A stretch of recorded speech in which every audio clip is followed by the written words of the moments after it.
అమెరికాలో మహిళాభివృద్ధి పెరిగింది, మహిళాభ్యున్నతి పెరిగింది, మహిళా విద్యావంతులు, మహిళా ఉద్యోగవేత్తలు, మహిళా పారిశ్రామికవేత్తలు వీళ్ళందరూ పెరిగారు. చివరికి అది షికానమీ అని పెట్టారన్నమాట పేరు. ఏది మార్గాన్ స్టాన్లీ వాళ్ళు. ఇది రైజ్ అవుతోంది.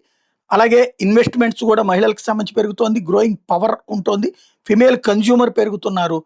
కానీ ఈ ఇంపాక్ట్ 2030 నాటికి అమెరికాలో జననాల మీద, వివాహాల మీద ప్రభావం చూపెడుతోంది. డెమోగ్రాఫిక్ షిఫ్ట్ పెద్ద ఎత్తున ఉంటుంది అన్నటువంటిది మోర్గాన్ స్టాన్లీ వాళ్ళ అంచనా. అప్రాక్సిమేట్గా 45% మంది అమెరికన్ మహిళలు 25 నుంచి 44 సంవత్సరాల మధ్యన ఉన్నటువంటి మహిళలు పిల్లలు లేని జీవితం కోరుకుంటున్నారు. పిల్లలు భారంగా, బాధ్యతగా ఫీల్ అవుతున్నారు. అలా వాళ్ళు లేని జీవితం కోరుకుంటున్నారు. పెళ్ళిళ్ళు వీటిది కూడా సహజీవనాలకే ఎక్కువ ప్రయారిటీ ఇస్తున్నారు.